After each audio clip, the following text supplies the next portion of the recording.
Greetings, and thank each and every one of you for joining us on another edition of the most powerful platform for truth, bar none, anywhere on YouTube and across the web.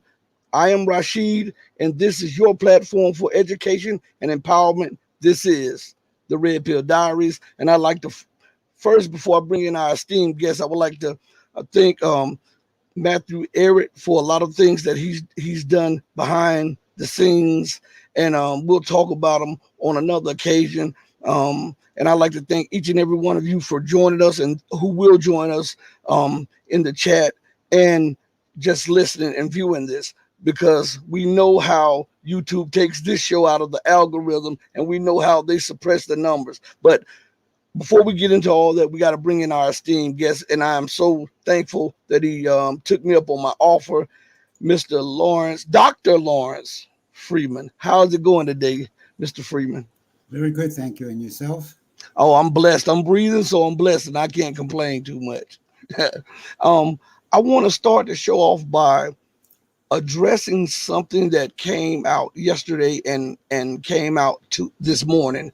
Um, the United States, they're trying to sneak more money into the funding for the Ukraine war. And we were told that the supplemental bill that was passed did not contain any funding for Ukraine. And then later on in that day, which was yesterday, Biden said that he had talked to McCarthy, the Speaker of the House, and they had agreed to fund Ukraine. And now this morning, we see Lindsey Graham. I saw a clip of Lindsey Graham saying that they're going to give Ukraine $60 billion. Now, the reason I wanted to bring this up first, we know that this war is bleeding the Ukrainian nation. We know that it is breaking the back of American empire and the European Union.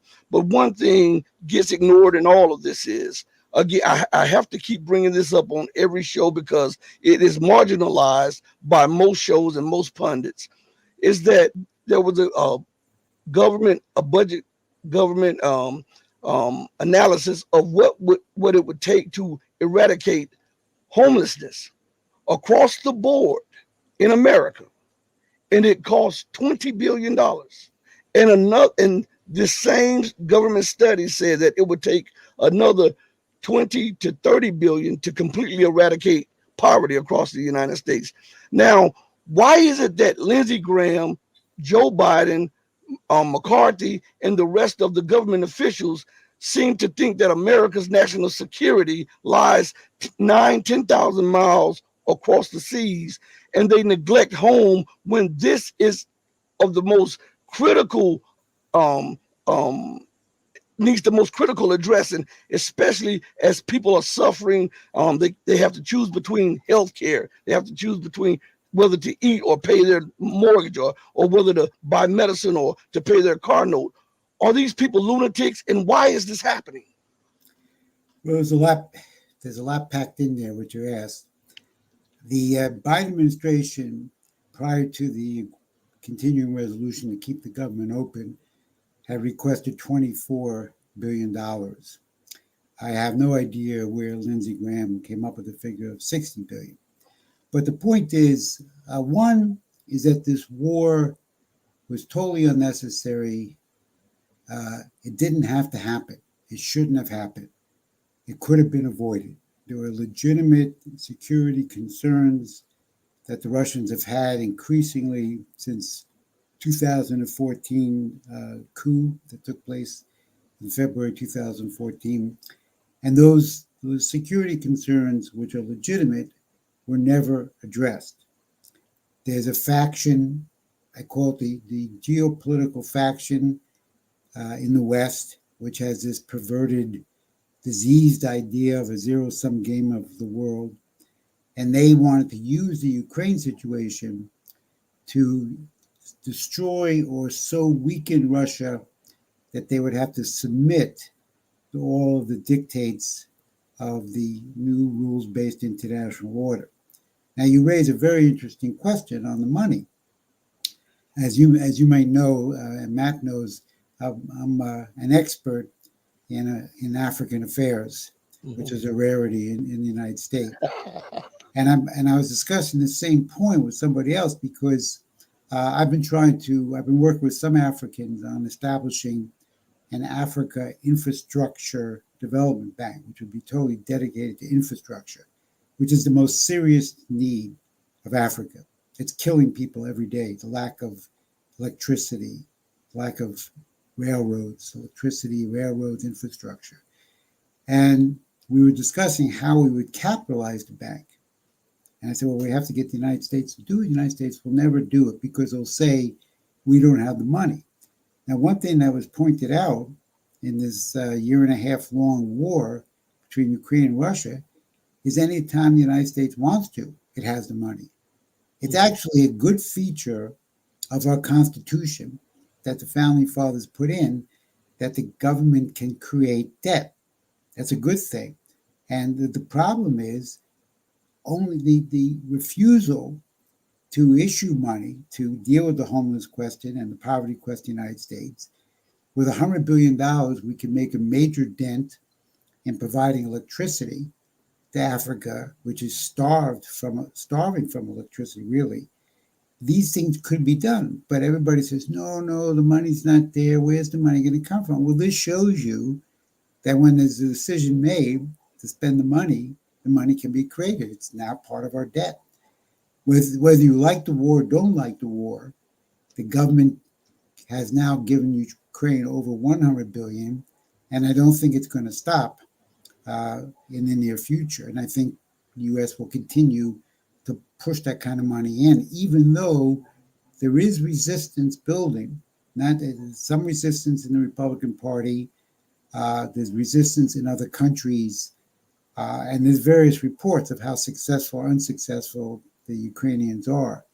But now the issue is on the table. Is the United States committed to development of the United States and to the development of the rest of the world, which we used to be committed to? And under this uh, Biden administration and the Republicans too, because they don't have any programs for development, the United States has lost its commitment to development. And this is very clear to me. And this is something that I fight against and basically get myself in trouble because I have a different view of the United States on these policies. You know, there's an old saying that he who defends everything defends nothing and leaves themselves exposed at home. Why is everybody everyone else's business um, in Asia, Africa, Latin America, Europe? Why is that America's business and her first priority when everything is falling apart at home? Well, there's no question, and this is something that the leading political figures in the United States don't want to face, is how bad things are in the United States. They don't want to admit this. They come up with these statistics, which are averages. But if you talk to everyday people, like I do when I'm here in the United States or when I'm in Africa, they're suffering. They're not doing well. They're being young people being forced to live with their parents because they can't afford a mortgage. People, as we know, are living paycheck to paycheck. Poverty is actually on the rise, and we're not building for a future. We're not building infrastructure in the United States, and therefore there is a real failure of the political elites, the financial political elites, the oligarchy, to address, to desire to address the needs of the American people. On the foreign policy, we could play a positive role if we wanted to. For example, I have proposed now for many years that China and the United States could combine their efforts in a joint mission to eliminate poverty in Africa. Africa now is the largest amount of people living in a poverty and extreme poverty of any group of countries in the world, almost 500 million people. China eliminated poverty for 750 million people. Even though the United States economy is in very poor shape, we as a nation have the capability to respond and expand our economy and work with other nations to actually improve the lives of other people in addition to Americans. My view is that John F. Kennedy was the last president who had a vision for development and a vision for peace in the world. Since then, every president we've had has been trapped in this geopolitical doctrine, and that's probably why President Kennedy was killed. And they don't really consider the needs of America, of Americans, and they don't consider the needs of the rest of the planet. There's no dichotomy between developing the rest of the world and developing the United States. In fact, they go together. If we were to raise the standard of living of Africans, which is 1.5 billion now, and in 30 years is going to be 2.5 billion, this will be the largest market in the world. So if we raise the standard of living and we build industry and we build manufacturing and agricultural processing, then those countries will want and need to buy American products. And this is the same with any country in the world. So developing the world economy expands the US economy, will create jobs, will create opportunities. There is no dichotomy. Yet in the minds of this oligarchical elite, they don't really care about either. They don't care about American people, and they don't care about the rest of the world. And that's the case with both parties. So we're in a very, very difficult crisis point right now in the United States and globally. One more question on the American home front before we pivot to your expertise over on the African continent. Why do you think that more government officials and more scholars and more think tanks don't focus on the funding of education and the funding of the quality of education, because it is education that civilizes us, and it is education that keeps a nation prosperous and also helps it to progress into the future. They have defunded the educational system, and now we see that the inner cities have been turned into war zones. So that in itself is America taking a gun and putting bullets in the chamber and putting it to his head because it's killing his own future.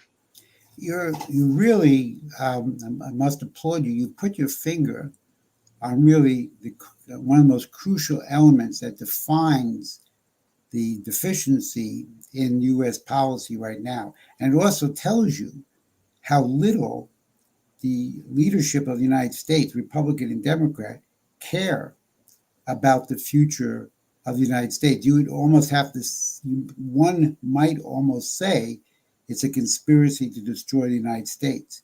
Because you're absolutely right. Without educating our children, we have no future. I follow this very carefully because members of my family are educators, teachers, and the latest statistics that came out is only 33% of fourth graders are reading at a basic level, not a advanced level. Now, what does that mean? The way it works in education is first grade through third grade, you're supposed to learn how to read the basics. And then from fourth grade on, you read to learn. So we have only a third of our fourth graders able to read in basic minimal standards.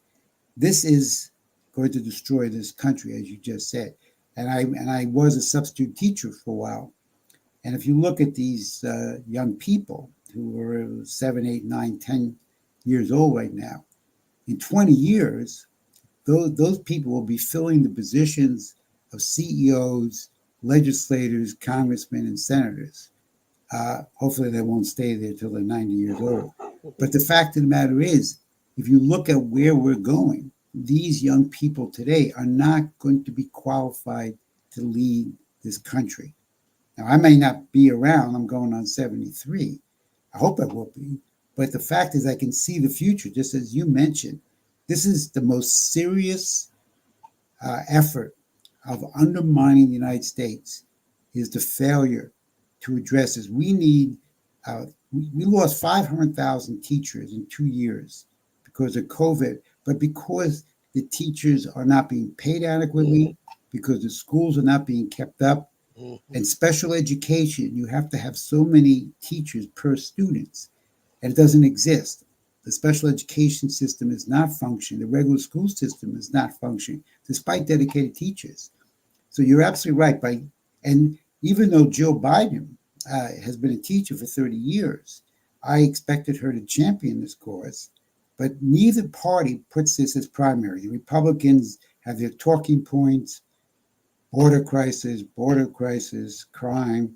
The Democrats have their talking prices: Ukraine, democracy. Nobody, nobody on either side of the aisle makes education the number one issue for the United States' future. And we are not going to have a future unless this is addressed today. Should have been done yesterday. You never heard it come up in any debate. So you and I don't know if we're in a minority or not, but we are in complete agreement that this is the most serious flaw in policymaking today. Much more than the budget, more than Ukraine, more than Russia, more than China. It's the failure to promote an educational policy. Because every child, every single child, no matter where they're born, what country, what continent, they're born with the potential of creativity, called sometimes the creative spark. This is superior to any adding machine, computer, AI. It is the ability to hypothesize, to discover new principles embedded in the universe. That's how civilization has progressed over the last several million years, is through the creative mind. And by not nurturing that creative mind, by not even teaching it to read, we are essentially destroying the minds of our children before they even have a chance to use them. And a follow up, and then we'll position to Africa. And the reason I'm focused on this is because on the one hand they want to talk about lawlessness and violence and the disrespect and the lack of compassion of the youth and the lack of respect for property and the lack of security of life of the youth, but they don't fund the proper guidance, not just any education but the proper education which would guide these people and civilize these people. And without funding for the proper guidance, and what I mean by that is instead of having a teacher having to work 2 or 3 jobs, why is it that the basketball player gets $100 million or $200 million and the teacher has to work 3 jobs? These are the stewards of the lives of the future of a country, and to not take this seriously is like putting thermite to the base of the republic. It's criminal. It's actually immoral, but it's also criminal. And people should be brought up for impeachment because of their criminality in not properly funding education. We should add that as an impeachable charge. Now, over to the continent of Africa. I noticed a few weeks ago, all we heard was France and Niger and the French exploiting the resources of Niger.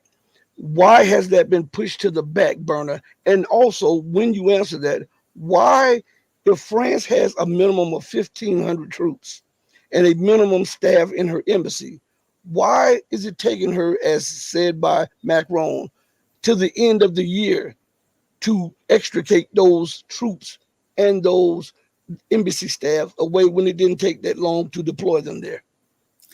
Well, don't forget, that's just 1,500 troops in Niger. They have troops in Yep. other countries. But the French and the U.S. A few years ago decided to make Niger the hub of their what they call counterterrorism policy. It's not really effective, but they decided to make that the hub. In addition to, I think, 2 drone bases the U.S. had, one Yes. very large one. I Yes. think there are several other military bases between the French and the U.S. forces. The French are about 1,500 troops, as you said. The U.S. is about 11 to 1,200. And the French don't want to leave. This has been one of their 14 countries that are considered francophone. That is, that they use the CFA currency, the CFA, which is controlled in Paris. And they have to give, I think, 50% of their reserves to the bank in Paris. They have to get permission from the Paris Central Bank for loans. It's a continuation of colonialism, even after these countries became liberated in the 60s and afterwards. And this is also what the IMF and World Bank does. These countries We had a wave of liberation begun by Kwame Nkrumah in 57 in Ghana, and then many, 30, 40 other countries in the 60s and 70s, and then throughout the other decades. But they were still liberated. The British and troops left, but they were still under the control of the same imperialist elite through the financial sector, through the fact that all prices are determined by the City of London, and you have loan agreements only with the IMF and the World Bank. Now, this is changing due to the BRICS and other measures, but this is the way it was. And the French basically were using uranium to provide electricity, nuclear energy, which is good for France, but only 3% of the Nigerian population had access to electricity. And if you look at all these countries in the Sahel and West Africa and Francophone, they all are poor. Nigeria may be the poorest, but none of them have a majority of the people have access to electricity. Most of them have a large 40, 50, 60% of the population lives in extreme poverty. So these countries are rebelling against colonialism. Now, the U.S. has played a different kind of role. The United States has actually not been asked to leave, so they must have some arrangement. But on the other hand, they're supporting ECOWAS, the West African Organization of Africa, to bring back the previous president. They've even discussed a military invasion. My understanding is that the French ambassador has left, and they're starting to remove some of the troops. They really don't have a choice. But the overall conditions in the Sahel region, which is the countries along the thin strip of desert called the Sahel, which is below the Sahara, they're all in horrible economic shape, including Nigeria, including most of the countries in sub-Saharan Africa.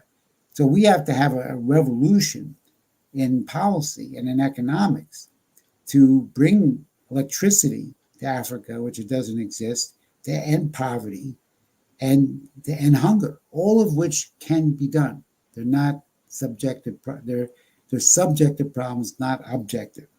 And this is what I've been fighting for, that my friends in Africa and here in the US, is we need a complete reversal in US policy. Now, the fact that the United States is aligning itself with the French looks very, very bad. The French are hated, and they deserve to be hated.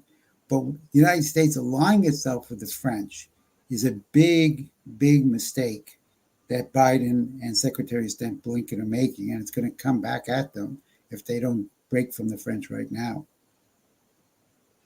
Well, we know, but I have to ask this question. Why is it so hard for European countries, these same countries that are talking about the territorial integrity and the sovereignty and the independence of Ukraine, and are screaming to the top of their lungs at every moment and every opportunity? Why is it hard for them to recognize the independence, the territorial integrity, and the territorial integrity and the sovereignty of African nations? And why do they want to continue the occupation, be it political, militarily, or economically, of these African nations? And then when something goes wrong and the people flee their terrible conditions that are imposed upon them by the occupation, economically, politically, and militarily, by the European nations, they scream about an influx of migrants.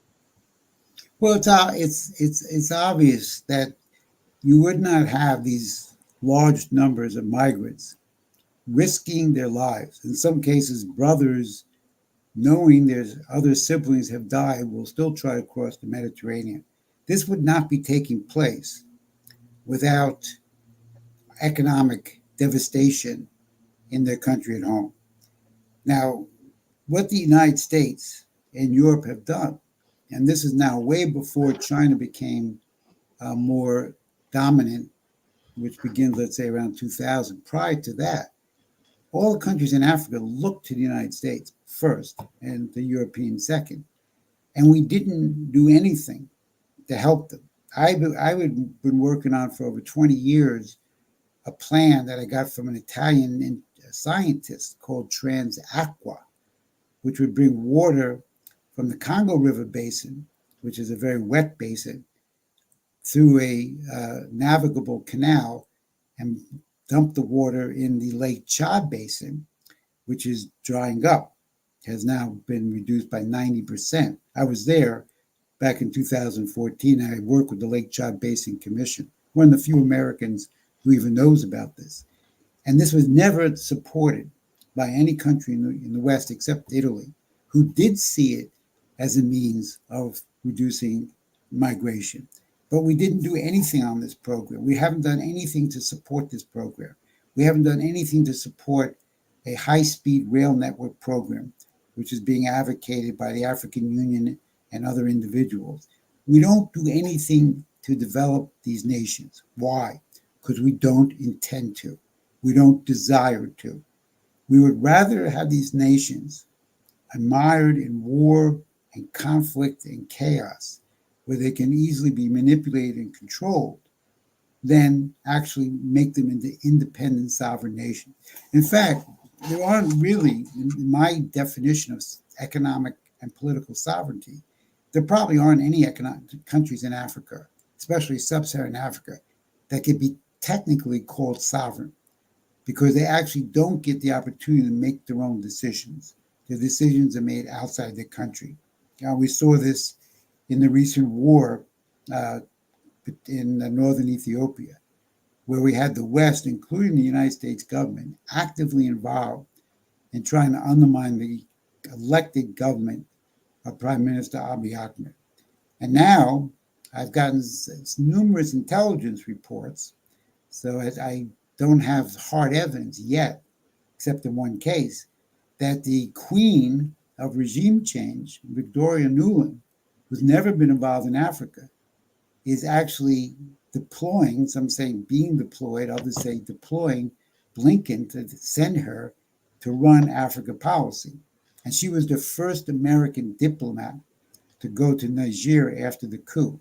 So that speaks very poorly for what the direction the U.S. is doing. But the larger question is geopolitics. The zero-sum game thinking that the United States and the West have adopted is the world is fixed, the universe is fixed, human beings are fixed, which is not true because the universe grows, America and human beings grow. But they say it's fixed, that therefore the only real question of political hegemony is who's on top and who's on the bottom, who's a winner, who's a loser. And they get zero sum because it's fixed. So if you're on top, if you're a plus one, then it has to be a minus one somewhere to equal zero. This disease thinking, which has dominated the United States and the West for decades, this is the problem we're having. Rather than seeing nations, sovereign nations, as developing and growing and becoming consumers and allies of the United States, we would rather keep them under control. And basically, we using Africa, and all the most intelligent, honest African experts will say this. But as you know from your own show, most people don't tell the truth. I can tell you this with certainty.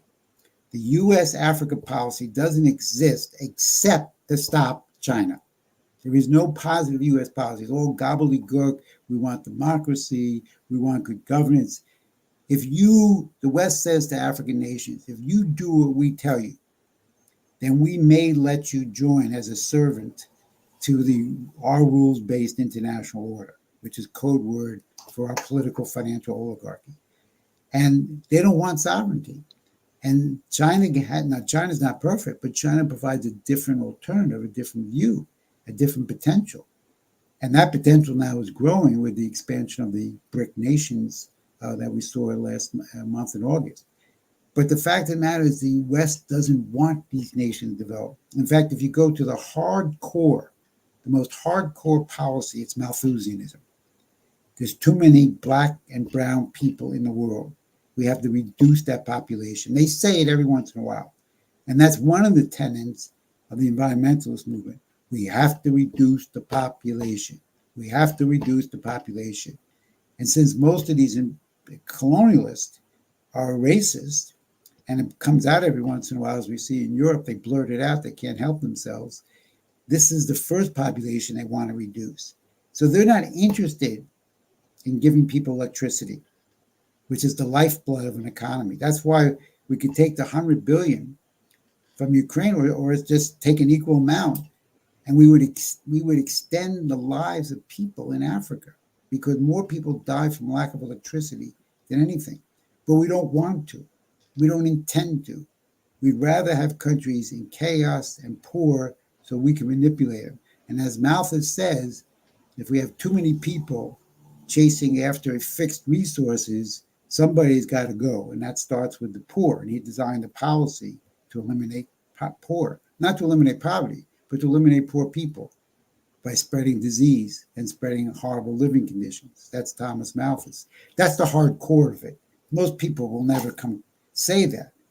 But this is what you see, and this is unfortunately dominates our policy. So unless we change this policy, we need leaders who say enough, this is over. We're going to develop these nations. And Kennedy was that. Roosevelt had a positive policy towards Africa, but Kennedy said when he came into office, we're going to reverse our policy under Eisenhower and Truman, and we're going to work with national leaders to develop their country. And he helped Kwame Nkrumah, the father of the liberation of Africa. He worked with Kwame Nkrumah to build the Volta Dam energy and industrial complex. And there's no other leader who's done that except Kennedy. And then, of course, since Kennedy, most of the leaders have no concern about the development of Africa. They'll say they're concerned, we really want democracy, human rights, these human rights violations. The most fundamental human right is the right to development. When a child is born, are you going to give that child a future, a job, or parents a job, housing, electricity? If you're not going to do that, then don't speak to me about nonsense human rights. You don't mean it. You're a fraud. Human rights require economic development, and if you don't want to discuss that, then you're not being honest. You're being a faker, and cut it out. So, as you said, that these policies of those European or colonial nations are rooted in fascism and racism. If that is that the core of what you're saying? Well, it's actually it's imperialism and racism more than fascism. They don't believe that black and brown people around the world are equal to the Caucasian race. Now they're losing the battle, because if you study population figures, the white population, Caucasian population, is not reproducing as fast. And for example, Nigeria has about 220 million people now. I know Nigeria well. The United States has about 325. In these projections of population growth, Nigeria will have over 400 million people in 2050, more than the United States. Nigeria will be the third most populated country, behind India number one and China number two. So the Caucasian colonial imperialist grouping are losing. They're losing the battle that they've dedicated themselves to. And it's a colonialist imperialist view that does not respect the creativity of human beings. Because to me, that's the universal quality. Color, diversity, ethnicity, that's fine. We should be diverse. But we're all the same when it comes to the potential of creativity of the mind. Every single human being has this potential. And therefore, there's the love of mankind is the love of this creative ability, of developing this creative ability in each child born no matter what country they come from. And the imperialist view is, we don't need any more people. We got too many people. We don't have enough resources. We got to get rid of some people. And of course, that's a lie, because resources themselves are created by scientific discovery. So it's all a big propaganda lie to keep a large section of the world underdeveloped. I noticed when they call for population control, or that they speak about Latin America and Africa and Asia, and at the same time, I remember seeing Charles when he was before he ascended to the throne, and he was talking about population control, and in the same breath, he stated that Europeans need to reproduce more, and I was like, whoa, did anybody catch that? Well, Um, Go ahead, go ahead. Well, you got it right. Charles is a fanatic in terms of population reduction using the environmentalist argument, which is a phony argument of the so-called CO2. Charles is a fanatic. And if you go back to 1960, you had the World Wildlife Fund was created, and everybody was happy. It had a little panda bear, and everybody thought it was very cute. But the hard core of the World Wildlife Fund, like the Huxley crowd and others, was population reduction.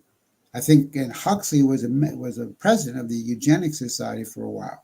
So the basic, the most inner satanic qualities of the British oligarchy, which now Charles is the leader of, is population reduction of non-Caucasian people.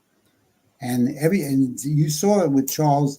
You also had the foreign minister of the European Union, Burrell, a couple months ago, maybe 3 months ago, said, The "Oh, we God. have to protect our garden of Europe from the jungle outside." See, they're so this is ingrained in them so much that they sometimes they can't prevent themselves from blurting it out, and then everybody's surprised. And of course, you and I are laughing because this is what they believe. It just comes out every once in a while. Yeah, and it's amazing when he talks about protecting the garden from the jungle. The garden would not be able to exist in luxury without the resources from what it deems the jungle is, and it's crazy. And they compartmentalize these things, and I think in their mind to look down on somebody gives them the justification for implementing their racist imperialistic policies to the detriment of the entire world. You know, you have to be so selfish and so self-centered to want to control everybody's lives and to continue to suppress other people for fear that they may catch up to you or surpass you. That's Yeah. crazy. Well, That's that's insanity. right. That you put your finger. That's the deficiency of the oligarchical mindset. Because you see, it's not capitalism. If you look at the United States, we were built by an immigrant known as Alexander Hamilton. He designed the policies of his country against the agrarian slave owner crowd in the South. And if you look at Hamilton's policies, and you look at Lincoln's policies, and John Quincy Adams, and Franklin Roosevelt, and Kennedy, when you apply these policies of promoting industrial agricultural development, the economy grows. And if an economy grows, then it is beneficial not only to the economy that's engineering the growth, but it's beneficial to the rest of the world. The uh, Chinese ambassador recently gave a speech at the embassy I was at, and he made very clear. He said, when China is expanding its economy, it not only serves 1.4 billion Chinese, but it helps billions of others around the planet. And therefore, the idiots who root for a collapse of the Chinese economy are actually rooting for a collapse of the world economy, but they're so stupid, they're so blinded by their ideology, they can't think straight. But from a capitalist standpoint, let's call it an industrial capitalist standpoint rather than a finance capital. From an industrial capital standpoint, you want to promote growth. It's in your self-interest. It's in the self-interest of the United States to develop Africa. More consumers, more producers, a bigger market, more ideas, more creativity, since they're going to have the largest number of young people in the world as a continent. So if we were thinking in any kind of normal way, we would want to promote the development. But the oligarchical mindset is diseased. It can't think straight. It's perverted. And it does not see human beings and the world as a garden to be developed. And according to our friend in Europe, it's a jungle to be kept out of doors, like the Roman Empire wall. So the problem is the mind. This oligarchical view is a diseased mindset, and we're suffering from it. We here in the United States are suffering, and our friend and our allies and friends abroad. I mean, I live very, very modestly because I don't want to. I don't have the ability and don't have a desire to live a lifestyle that would corrupt my thinking. But the average American doesn't even have a choice because they are stuck in a rotten economic system. And as much as Biden and Democrats try to say how great it is, it's not great. And the average person will tell you it's not great. And that's why both the American population doesn't really support, according to the polls, doesn't support either of the leading candidates of the two parties. And yet, where is the leader going to come from that's going to change our policy? Mm. And in the spirit of what you just said, I have a little clip. It's a short clip that'll make you smile because it's right on what you said. Here we go, right Europe here. is a garden. We have built a garden. Everything works. It's the best combination of political freedom, economic prosperity, and social cohesion that the humankind has been able to build. There's three things together. And here Bruges is maybe the good representation of beautiful things, intellectual life, well-being. The rest of the world, and you know very well, Federica, is not exactly a garden.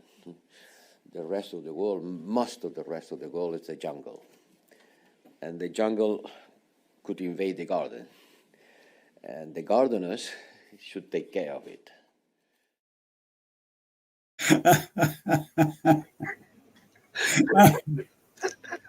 That's it. You got it. Um, before we transition to the Ukraine event real quick, let me play something and I want you to address this right here. This is about 2 minutes. This is a 2-minute clip. Okay. Sure. And this is still in Africa. So here we are. Here is your latest Africa news. The United Nations Security Council has unanimously voted to end its decade-long unsuccessful peacekeeping mission in Mali. The mission will have only 6 months to withdraw from the West African country. This month, Mali's Foreign Minister Abdoulaye Diop asked the force to leave without delay. Mali also kicked out French troops in 2022. Mali's foreign minister accused the UN mission of failing to respond to security challenges. The peacekeeping mission was established in 2013 to stabilize the country amid a rebel insurgency. He called on the United Nations Security Council to withdraw a peacekeeping mission operational in the country for a decade, citing its failure to respond to security challenges.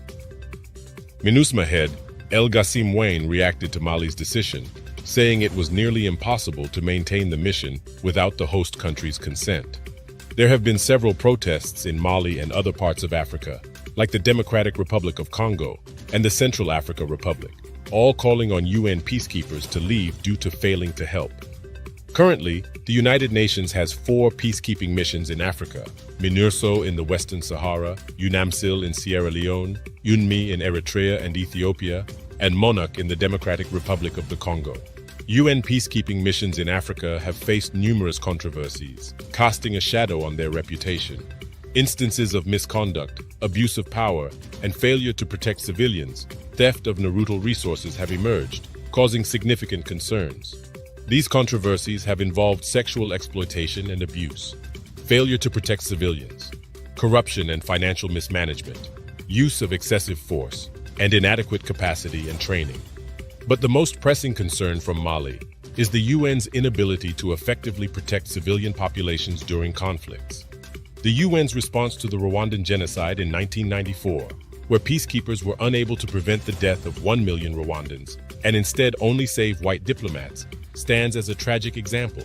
Similar concerns have been raised in relation to the Darfur conflict in Sudan and the ongoing crisis in South Sudan. Let us know in the comments below if you found this video informative. Please show your support by liking and sharing. With those events taking place, and let's not forget about the Malian government saying that France committed a genocide near the former French military base when they found a slew of slaughtered Malian bodies that were buried, just sand piled on them or whatever like that. And this sparked an outrage all across Mali.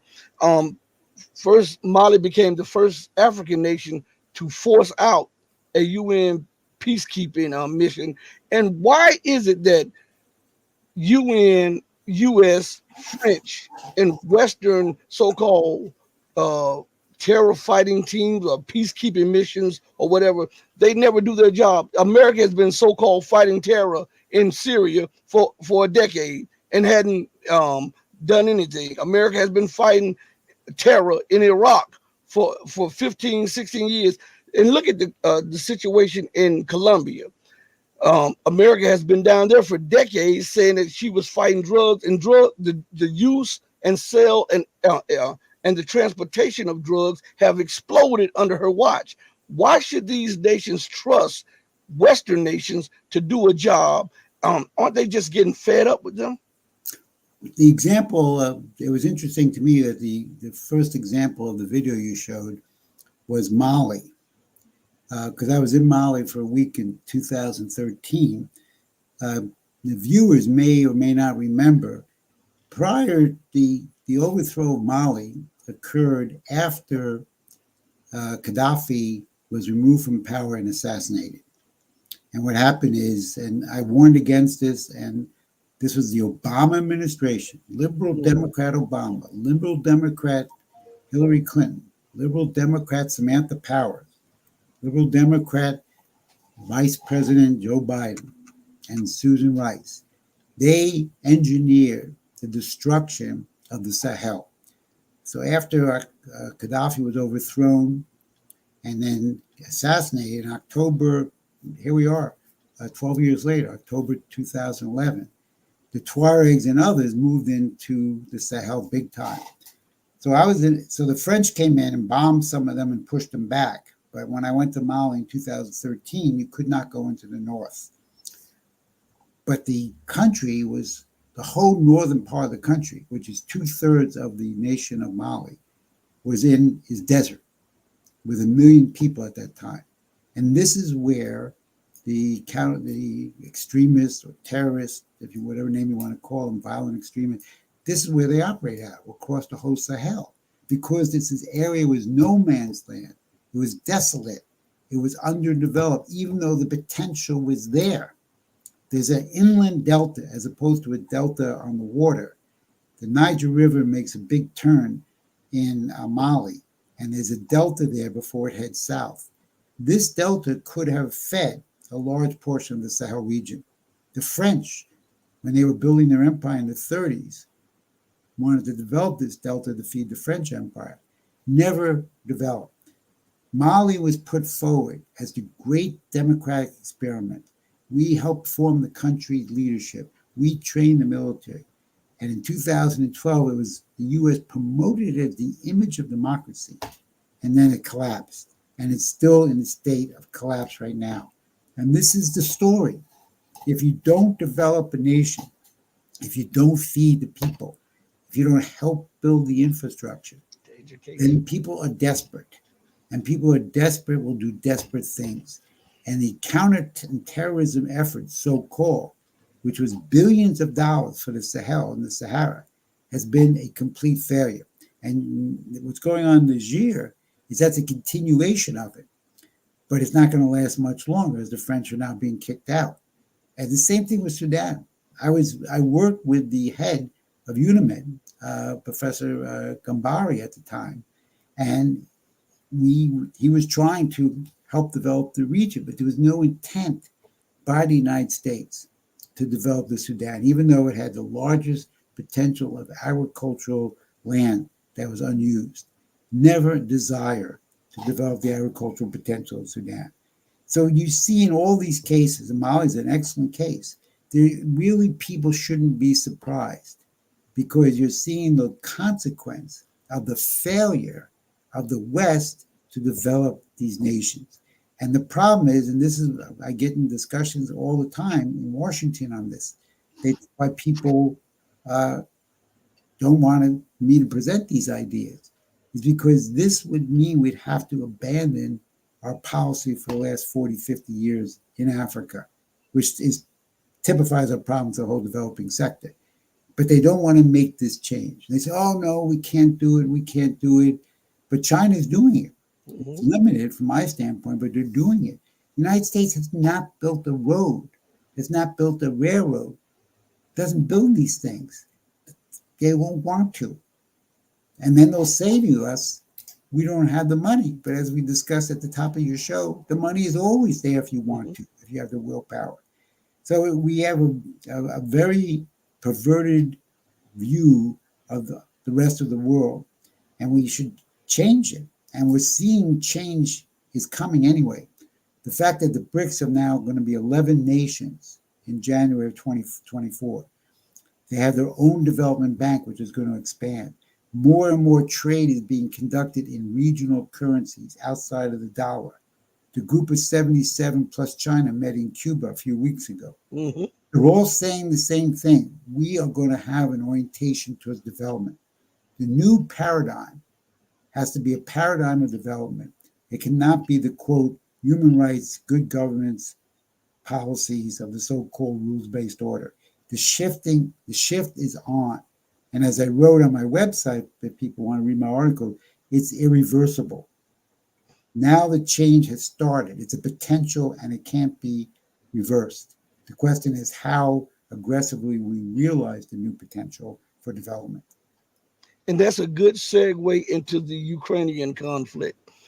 Do you believe that the Western leaders see this, know this, and it's starting to seep into their brains that we now are living in a change of rulership, a change of worlds, and that they will no longer be the dominant policymakers, the dominant financiers, and this has caused them to lash out to try to weaken Russia, weaken China, weaken Iran, and weaken all of those other players who may be late to the dance, but they're dancing nonetheless. Do you believe that these wars, the aggression against China, the potential aggression against Iran, and the Ukrainian conflict is a result of this situation?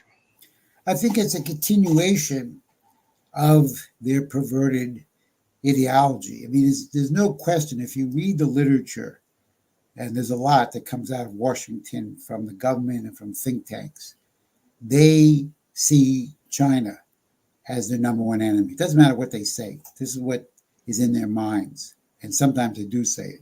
They see China as the number one enemy.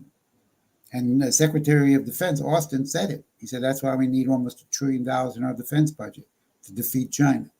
Russia is number two, but they can't carry out the same military attack on China right now. So they use the opportunity of Ukraine. And they see in that conflict that's going on tonight, this would be an opportunity to so weaken Russia that they would have no power. The idea of the rule-based order, the oligarchy, is you want to make sure your perceived, not your real, but your perceived ideological enemies are broken so they will submit to your dictates. And the Russians have seen NATO moving further east, further east, further east, and they say, well, we're not going to allow a militarized Ukraine on our border. And there's a faction, not everybody, but there's a faction that says, no, we're going to make the Russians submit. They're going to get on their knees. Now, the problem with this is that this brings with it a danger of nuclear war, which you only have with China and Russia, really. And this is a real danger because the more advanced equipment the United States sends in, and now the British have admitted that they're sending British soldiers to train Ukrainians. So now you're going to have British soldiers that are going to be killed in this war. So you're bringing the war very, very close to a NATO versus Russia military conflict. Even though everybody says we don't want to fight Russia, we don't want to fight, they bring it right to the edge, and the British are involved in leading this. So when you get right to the edge, even your intentions, if they're even true, are not going to be dominant because all you need is a mistake. All you need is someone to say, fire one, and it goes. And this is the problem. So yes, they want to destroy, weaken Russia. They see this as an opportunity. Russia, they don't understand, will never submit. We saw that in Stalingrad in World War II. They will not submit. They will even allow more of their country to be destroyed if they have to defend themselves. So the Ukrainians can't win because the Russians can't lose. Mhm. And last year, 1 year after the war, there were many efforts and proposals for peace, and the U.S. ruled them out. I don't know who is running the current government of Ukraine, but they're not doing it in the interest of Ukrainians. There has to be a security settlement that satisfies the needs of Ukraine and satisfies the needs of Russia. And to continually dismiss Russia's needs is a form of insanity that could get us into nuclear war. That's the biggest concern, outside of just the number of people, Russians and Ukrainians who die. My family history on my mother's side comes from Ukraine, so it's very sad what's going on there, and it didn't have to happen. It could have been avoided, and that's why I'm so angry at the U.S. government. We didn't have to do this. Well, when we look at that, we can also compare it to something you and I talked about earlier. Mr. Lindsey Graham himself, he never met a war that he didn't like, unless he had to fight in it. But he, in his same token, as he talked about supplying $60+ billion to the Ukraine war, he talked about America has not lost one soldier. America, this war benefits America and the rest of the world. If we lose, and he said we, as if that he's openly stating that America's part is a party to the war. He said, if we lose in Ukraine, then there goes Taiwan. You see how they connect this, and they're Yeah, trying to justify confrontation with China.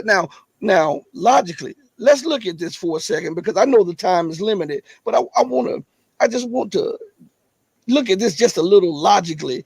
Okay, the United States policy and 99% of the world's policy is that Taiwan is an inseparable part of China. That means that China has sovereignty over Taiwan. Now, China is America's largest financer, largest infrastructure builder, largest banker, largest trade partner, largest manufacturer, largest exporter, and receives the largest amount of U.S. goods. Okay, if your economy is collapsing and you continue to deficit spend, isn't it suicidal to try to wage a war with a nation that produces most goods on your shelves?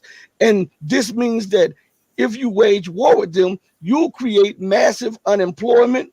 Bankruptcies will spiral out of control, and the U.S. economy will not just tank, but it will go into such a tailspin that it would be you couldn't recover from that. So why aren't these so-called deep thinker politicians analyzing it from that angle? well, your first words out of your mouth were, let's look at this logically. The problem is there is no logic involved. There is a mindset. There's a mindset that certain elements of the oligarchical faction believe that they are destined to run the world and direct policy. So logic doesn't enter into it. Industrial capitalism doesn't enter into it. Making money is not the issue because we're losing money, as you pointed out. So none of these issues are relevant.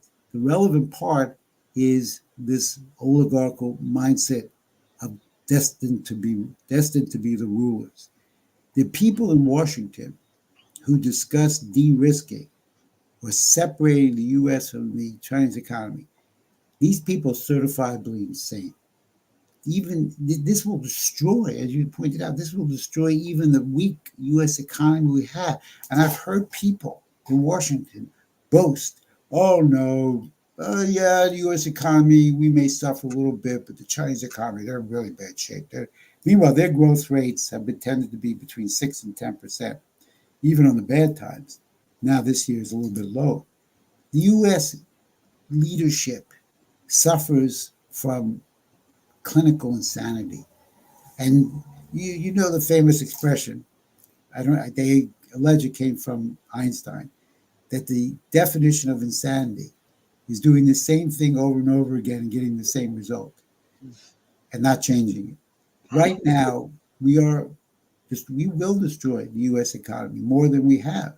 And we may bring us to the edge of nuclear war because we have a faction of the leadership that is not based in reality.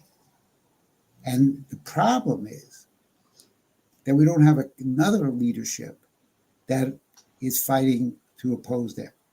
And that was, look, Kennedy was, I mean, he was a really interesting individual because he had to fight the encirclement of people who opposed him were around his administration. He had some hardcore people who were with him.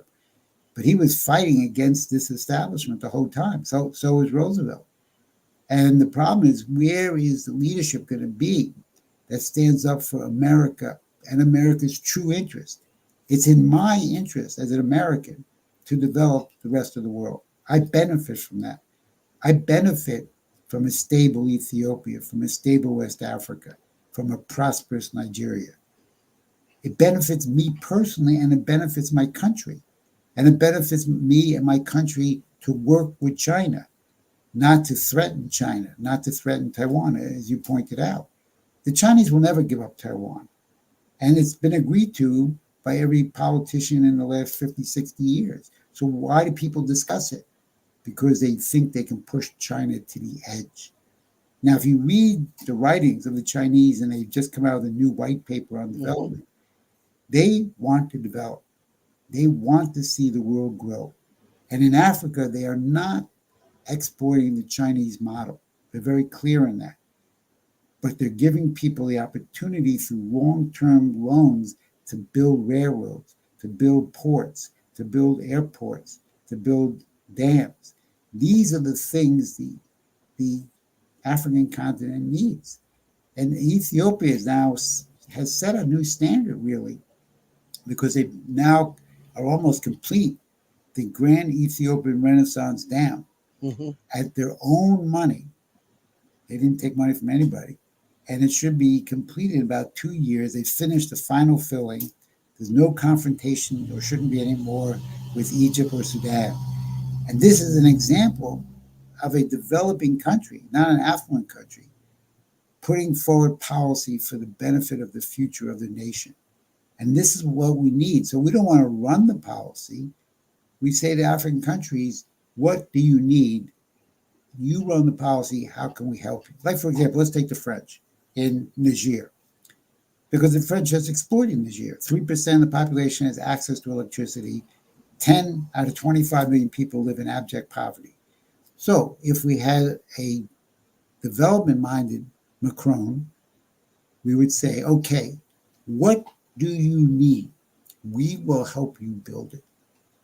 We will help you finance it. We will help you build it. You will direct it. You will run it. You tell us what it is. Now, that's the same policy, rather than just funding so-called counterterrorism. So the French have taken a big, big hit. And it's not that I think that these military crowd that's taken over 6 countries now in the Western Africa, Sahel region, I don't necessarily believe that they know the expertise of how to develop the nation, but they've reached a point where they can't stand the exploitation anymore of foreign interests. Now, just because they overthrew these governments doesn't mean they know what to do. But the fact that they overthrew them should tell us what we have been doing is wrong. So unless the U.S. political leadership is brain dead, the Niger and other examples should demonstrate to us we have to change our policy. Whether we will, I don't know. But that's what I fight for every day. In closing, and for those of you who are listening, we're going to continue to show. We've had him on for a long time, and we're going to let him handle his business outside of the show. But I want to say this in closing with you, going back to some of them may not know how to run the countries. There's an old saying: "The journey of 1,000 miles begins with the first step." And so we look at it like this: when the settlers, the colonizers made it to the shores of America, they didn't really know how to organize and run a country. They did it by trial and error, but they had the freedom to do so. And anytime somebody interdicted, they went to war. I think that is the God-given right of those other nations too. And I feel what you're saying. And I want to say to you, thank you for joining us. We want to have you back on this program. Man, it's been such a blessing. Well, I encourage people to learn about this kind of policy, geopolitics we've been discussing in Africa. And I would encourage people to go and subscribe to my website, LawrenceFreemanAfricaInTheWorld.com. There's new material put up every week, and I think you will enjoy it. Thank you so much, Mr. And Freeman. thank you for having me. I be blessed. Everybody, we still got a show to get, so don't click off or anything like that. I just want you all. I want to address a few things from earlier this morning. We were check this out. There were so many things going on prior to the show, and I want to fill you in on it. We are supposed to have another intel drop with Larry Johnson. Larry had a few minutes this morning, but the schedules, because we had Mr. Freeman, we could not bring him on at this moment. He's checking his schedule, and he'll get back with us sometime this week or maybe next week, and we'll have an intel drop with Larry Johnson, former CIA analyst, and international personality. We will have him here. I just heard, matter of fact, I'm looking down as I was talking to Mr. Freeman. I was looking down, and Martin Saif hit me up, and so Martin hit. It went back to the screen. Hold on one second. Martin hit me up. So, and he was telling me something. So we'll have him back on the program. Also, I don't know how this is working. So listen, even after this show is over with, we're supposed to have around 3:30. I don't know if it's going to come through because of the connection problems and the time difference, but set it to your watch. We're supposed to have radio host personality that's in Russia. That's in Russia. Tim Kirby. Yeah, I told you we had a lot of stuff coming for you guys. We're supposed to have him on 3:30 today, and I think it's 11:30. I think it's 11:30 Moscow time. But here's the kicker: he'll be at a football game. So if the football game is not over, the show doesn't air. You understand? It's going to be live, if you understand what I'm saying. So we're trying to bring you a whole bunch of things. This was the last minute thing. He hit me up. Let's see, about what time was that? Kurt, he hit me up about 6 a.m. this morning, but it was like 2 o'clock their time. So I didn't get the message till I went and checked my emails around 10 a.m. or something like that. And so we're trying to make it where if he has the free time and the football game is over, it'll be 3:30. Okay. Oh, okay. It'll be 3:30 today, Central Time. Okay. So I just want to let you all know this. I told you guys I'm working hard behind the scene, and I want to go back and say something. I want to give a shout out to my guy, Matthew Eric, who made some of this possible behind the scene. Matthew, thank you a million, man. May God bless you and your wife, man. I really, really, really appreciate this. Medi, if it's no, I don't think it's 2:30 Eastern time. I think it's if it's 3:30 Central time, it'll be 4:30 Eastern time. Because Eastern is an hour ahead of Central. Okay. Now we have that situated, and I hope you understood what I was saying and I was trying to get out. And we also have, hold on one second. We're trying to also, give me a second. Where is it? Let me, where is it? We're bringing another person on. We got about 3 or 4 more other people that we're bringing on. We're trying to work out scheduling. Okay. I'm working hard behind the scene, guys. I am. And we're going to have some powerful Patreon and channel member videos and interviews that'll be coming up in the next few weeks to months. So subscribe to my Patreon. Also subscribe and become a channel member. Also, Minnie says, yes, 4:30. I should know this. I live in Maine. So we're going to have a lot of that. And also go over to the locals channel. And we're going to get into the news in just a second, but I got to put these public announcements out. Go over to our locals. Sign up for the locals. It's free. We're going to start trying. My son we tried 2 times in a row, and and only part of the video showed up. But we're gonna start trying to stream to locals once a week, and we'll be doing a Patreon for you guys who want to do Patreon. We're going to be streaming there once a week too. We're getting everything put together. We have a lot of guests in the coming down the runway. Okay, but I want to take the time out also to thank each and every one of you who support, whether you're a channel member, a viewer, a lover, or a hater of the channel. Thank you for giving us your time. You make this stuff work. Now let's go into it. Okay, let's check some news out while we have a little time. And remember, I can stay on a little bit, but then I got to try to set up the show for Kirby, and hopefully he'll be in the booth at that time. Okay, so if he's not in, don't be mad at me, because guess what is it? I think if it's 3:30 my time, 2:30. I think it's 1:30 your time, Pacific.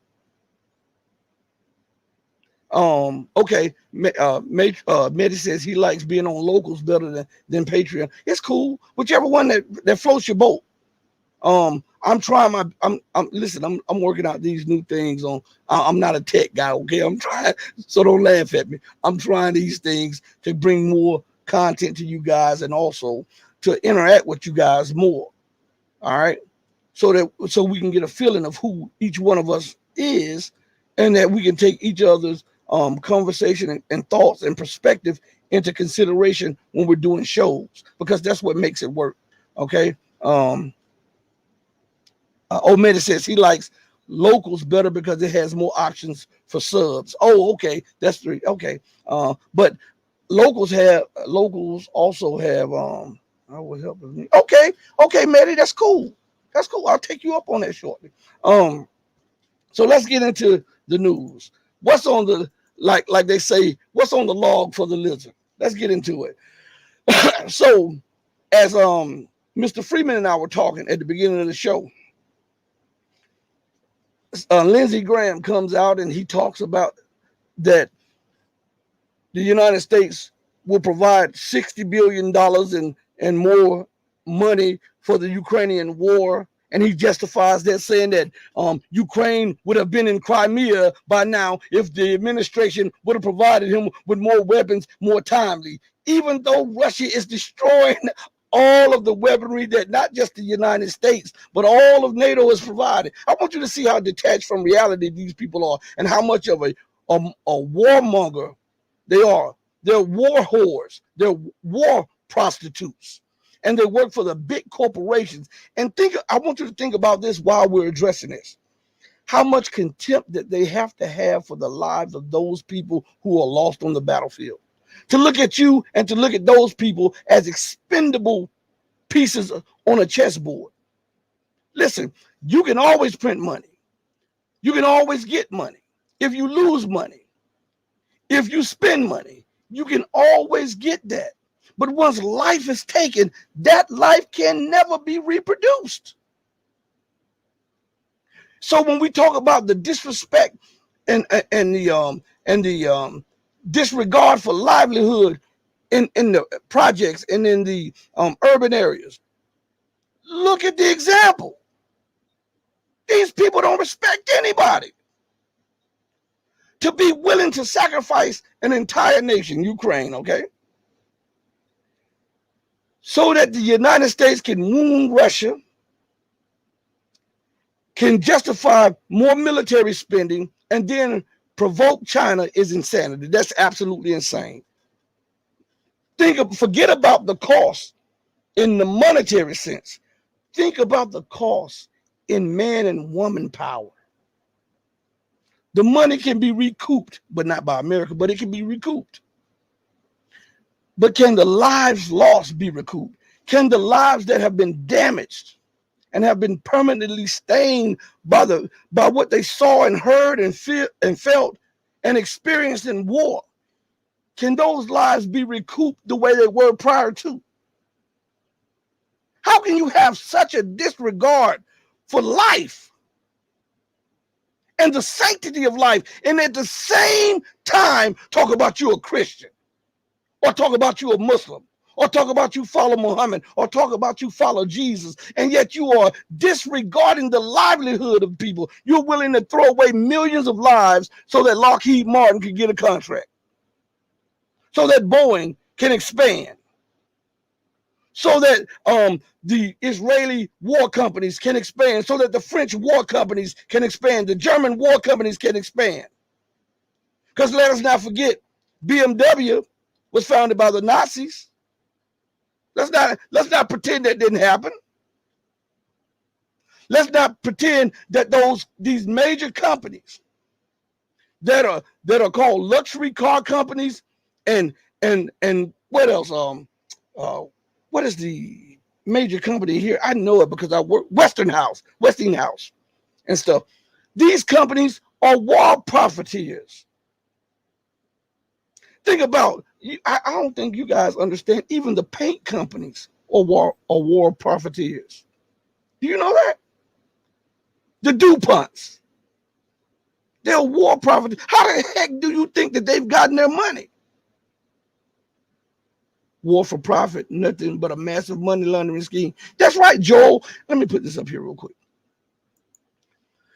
So you got the DuPonts, the Rockefellers, and all of these people who are willing to sacrifice your children's lives and your lives so that they can maintain a monopoly on power, a monopoly on wealth, so that they can try to control the lives of not just their constituents and their fellow so-called citizenry. They want to control the politics of the globe, and they will push the world towards thermonuclear war to do it. If you believe that I'm lying, look at what is going on in Ukraine. Look at what the British are saying. Well, we may train Ukrainian troops in Ukraine now. And you heard what Dmitry Medvedev said. He said, and you do that, then know that your troops will be destroyed because they become legitimate targets for the Russian armed forces. So you have a small nation, Britain. It has a couple of nuclear weapons that are attached to missiles that the United States gave them. And they are braggadocious, antagonistic, and arrogant even. Why? Why? Because a lot of people think that America calls all the shots. Why? It is because Britain and America are one and the same. These two, if one dies, the other dies. If one collapses, the other collapses. So they have to be like this. Don't think that all of the orders are being given by the United States. That's not how things work. Some of these orders are coming from London. Who gave birth to who? Did the United States give birth to England? Or did England give birth to the United States? Huh? So with these antagonistic policies, thousands of miles away, Germany coming out saying that our missiles now can be used to not just target Russian troops in Ukraine, but we give the Ukrainians permission to target Russian territory. And then at the same time, look at the hypocrisy. At the same time, if a Russian drone veers out of Ukraine into a NATO nation, we may have to use Article 5. So hold on, let me get this straight. You can supply all the weapons to keep the war going. Weapons that are targeting my troops in Ukraine, weapons that are targeting my warships in Crimea, weapons that are targeting my warships in the Black Sea, and weapons that are targeting Belgorod and the surrounding Russian regions. But a drone that is attacking people that you've supplied arms to may stray into NATO territory, which is former Soviet territory, will then force NATO to now institute Article 5. Man, if you don't get out of here with this foolishness, Russia, listen to me, I did a clip here. Yeah, let me put this up here real quick. I'm gonna put Hannah up here in a second, but let me put this up here. That's one of the companies I was talking about too, Volkswagen. But it slipped my mind. That's what I was trying to think of at the time. Thank you, No Way Out. But now let me put Hannah up here real quick. The Western countries are ruled by psychopaths. Psychopaths. Okay. Now listen. I put a video up that Russia. It's called War Talk. It's a short clip, about 6 minutes, and it's an excerpt from a show I did. I don't think it was yesterday. I think it was the one I did prior to yesterday, and it's about a 5 or 6 minute clip, and it's called War Talk. And I'm paraphrasing. Russia must speak the language of empire. And what I'm saying to you all, for those of you who may not have seen it, if I speak English and you only speak German, right? Either you must learn English or I must learn German for us to properly communicate. Is that not right? If you speak Chinese and I speak Swahili, either you must learn Swahili or I must learn Chinese or Mandarin for us to properly communicate, right? Well, Russia right now is speaking the language of international law and the proper organs like the UN and all of this stuff like this. But America continues to speak the language of war, provocations, right?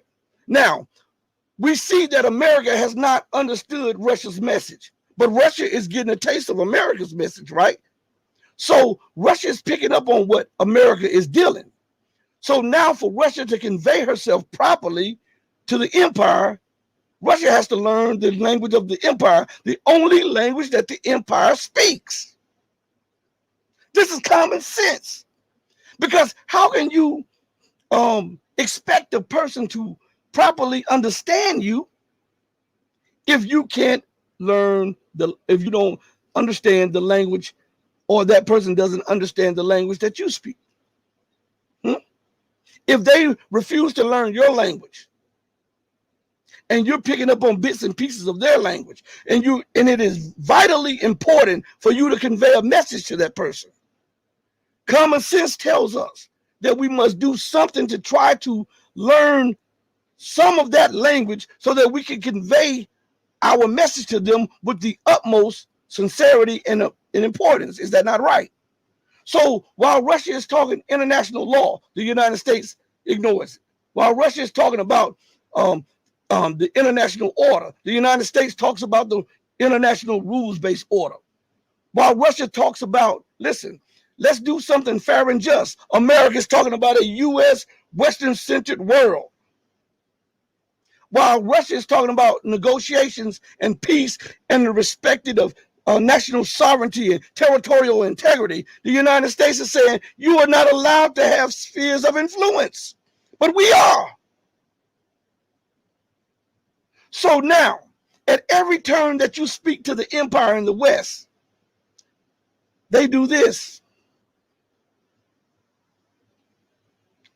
How can you expect them to understand you when they refuse to speak your language? And you know that what you have to say is of the utmost importance and is vital for your security and the security of those who are ignoring you in your language. To get the message across, what do you have to do? You have to speak to them in some type of way that will get their attention, their respect, and force them to want to learn what you were talking before. Okay? I'm not advocating war. I'm saying that Russia needs to speak the war language that America speaks. That is the only way that you are going to get the utmost attention of the empire. That's the only way. When Iran tried to talk sensible and civilized to the empire, what happened? America surrounded them with bases. America threatened Iran. America sanctioned Iran. And then America invited the Iranian general, the number 2 person in the country, who was tapped to succeed the current Ayatollah. The United States said that they needed to talk to him so that he can once again help them fight against terrorism.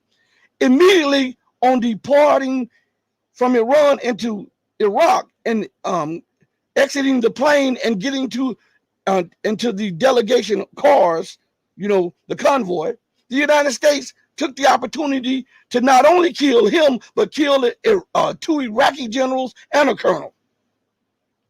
So they were ignoring the language that Iran was speaking, the language of cooperation and diplomacy and win-win situations. Look at what they're doing to China, the largest investor, largest trade partner. China, which has a manufacturing capacity that the world has never seen before. They are stoking tensions with China, ignoring their own national interests because they see China as a threat. China continues to say, let's do business. America says, okay, let's do business. And at the same time, what did she do yesterday? Sail warships through the Taiwan Strait while talking about the need for cooperation. So while America is talking about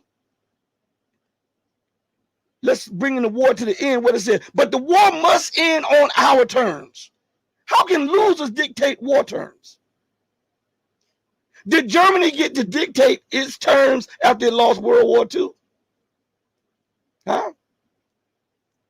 Did America get to dictate terms to Vietnam when it lost the Vietnam War? Did Saddam Hussein get to dictate the terms of war when he lost to the U.S. coalition? So if we see examples, then how in the hell can America expect Russia to bow to the terms of the losers? See, Russia is speaking and the West is speaking. But in between, there's a block here because Russia understands what the U.S. and the West is saying, but the U.S. and the West are willfully ignoring or misinterpreting or misunderstanding what Russia is saying. So to get Russia's point across, guess what Russia has to do? Russia must speak the language of the empire. Is that not right? Now, we're all adults in here, most of us, right? Common sense would dictate this. Is that not right? Now, if they refuse to do this, it shows a lack of common sense in some leadership. Because common sense dictates this. Not advocating for war, not the advocation of confrontation, but common sense. The advocacy for common sense dictates that. Are we not right? Huh? Let's see. Let's see right here. I know I'm going to butcher your name again, my brother, Ken Chow. Thank you for showing up. Joel Bradford, facts. Randoms, I always butcher your name. And so, as I say, charge it to my head, not to my heart. Randomy Zerg is in the chat. He says, I'm late.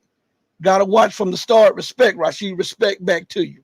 No Way Out says, at Rashid, by the way, the British journal, The Sun, published a video of a rescue from a Ukrainian soldier near Bakhmut who wear the badges of the IS and speaks Arabian. All right. Now, here's another one. No Way Out says Russia has no choice. That's what I'm saying.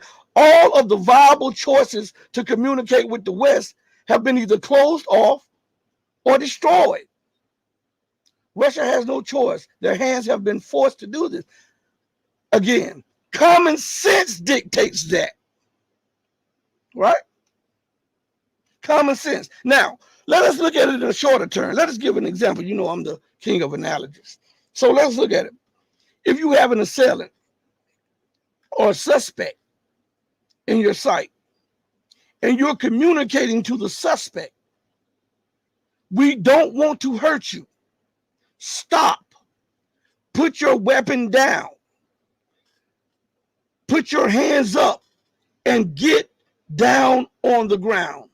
If that suspect fails to adhere to all of the protocols that are acceptable, and if that suspect starts jumping fences, kicking down people's doors, running through their houses, and while he's doing that, not putting the gun down, firing at random to try to cause a melees and a mess for his escape, then the law enforcement officers would be in their rights to what?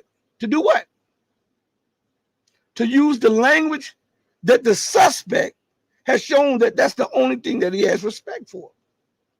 Right? Am I not right? So if we can see that on a macro term, or micro term, excuse me, we should be able to see that in everyday life. Shouldn't we? So if Russia hey,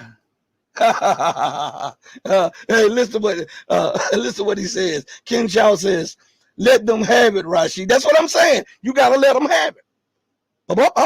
If they're firing randomly, ignoring your commands, showing contempt for your commands and contempt for the lives of people around, then you have to do what's best for the people around and for your safety. But Russia continues to ignore this, and guess what happens? America and the West continues to escalate. Now, if Russia, we have Dmitry Medvedev, the former president, the longest serving former prime minister of the Russian Federation, and now the co-chair or the assistant chair of the Russian Federation's National Security Council. It should be said through him, we don't want confrontation with the West, but it seems that all options have been exhausted, and the West wants confrontation with us. And then he should let this slip out. So now when we target terrorists on the border, when we target Ukrainian forces on the border with NATO nations, we will no longer be concerned about whether or not our weapons, our missiles, our bombs, our artillery stays within the confines of Ukraine. From this point on, since you continue to put tinder on the fire, if the fire goes outside the rocks and burns you sitting on the outside, then that's what happens to you. And if you escalate from that point, we too will escalate in kind. For one escalation, it will be met with two escalations, right? So that makes three escalations. One from you, two from us. We have already seen that the Western arms depots are their cupboards are nearly empty. They cannot outproduce Russia. So we see, listen, what America is doing right now is bluffing before the world. That's what they're doing. Let's go to a boxing match. If you watch a boxing match, or I think an MMA match, and a person has been hit with a good shot and they've been rocked, right? What they do to buy for time, they'll act as if they're not hurt. They'll shrug it off and be like, come on. And in reality, they know that punch got their attention. But what they're trying to do is make you back up just enough, give them just enough time for a little breathing room so that they can regroup and reconstitute their thoughts and then reformulate a plan to try to come back and get back. That's what the West is doing. Russia should call their bluff. Okay. You openly say that you're arming them. You openly say that you're training them. You openly say that you're giving them assistance, and every time a bombing takes place on Russian territory, there's a Western spy plane, a Western drone, or a weapon warplane that is there or has visited that exact area. Okay, from now on, because we're going to treat this like war. We're going to treat this like law also. If there's a bombing near or after you have a drone or a warplane or a spy plane near the vicinity that the bombing takes place, we're shooting them down from this point on. Every time one comes up, we're going to extend the range from 12 miles. You can't come 36 miles. This is a war zone. You cannot bring your planes within 36 miles. Even if you're flying them on NATO territory, we're going to send up warplanes over the area, because national security should be paramount to Russia, and it should be paramount to NATO. Well, you're doing everything that is not in the interest of your national security. Am I not right? Now, No Way Out says, I wonder if the U.S. will bomb Kyiv now. It have been confirmed that the Ukrainian used chemical weapons, but I guess it will land under the table. Ukraine is not Syria. Well, I did an interview with Scott Ritter, I think about a week ago, and I asked him why Russia has not responded in kind. And he gave an excellent answer, one that even had, I had it in the back of my mind, but really didn't pay attention to until he brought it out and he said it, and I could understand that. I advise all of you to go, even if you've seen the video, go back and listen to parts of it until it gets to that part. And his reasoning is top notch on that. I got to give it to him. On that is top notch. So it's the video, that the most recent interview that I've done with Scott Ritter. I believe it was last week, if I'm not mistaken. So yeah, go check that out. Let's look at something. Let's see. Let me go to the chat real quick. What time? Oh, it's once. Hey guys, listen. Let me try to what is this thing doing? Here we go with this foolishness. Let me try to get off and try to schedule this show with Kirby. Okay. You guys Google who he is. Okay. Google who he is, and we're gonna have who else? We might have Alex Craner on the show. Google him, Alex Craner, Kraine. I mean Krainer. Excuse me. We might have him on the show. We're trying to work out a time in a day, okay? And let's see. I'm trying to see something. Okay. I can't wait to do this intel drop with Larry Johnson again. I have to pick his mind. Tim Kirby, Russian radio. He's a radio host in Russia. He'll be. We're going to try to have him on the platform. I got to schedule the show, and I got to try to send him the link. And if he's back from his football game, we'll do the show tonight. Today. And as a matter of fact, in less than 2 hours, 2 hours to be exact, 2 hours and 7 minutes. If not, then we're going to reschedule that, refandangle that to him, because his time is 8 hours or 9 hours ahead. And then he has his own radio show, and we'll try to schedule it sometime around his free time. So we have to do that, okay? I'm trying to bring you guys something, and I really want him on because he is in Russia, so he can give us a view from Russia itself, and he can give us a dip into the thinking of ordinary Russians and Slavs in the region. Okay, so I really hope that he's back from that football game.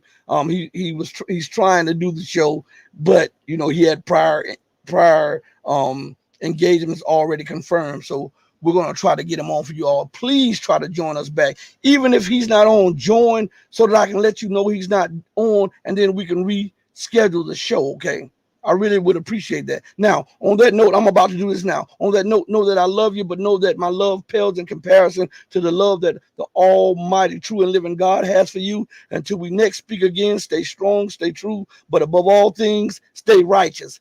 Hey, mama, your baby boy loves you more than life. Deuces, everybody, and remember, be back here in 2 hours. I love y'all. We're out of here.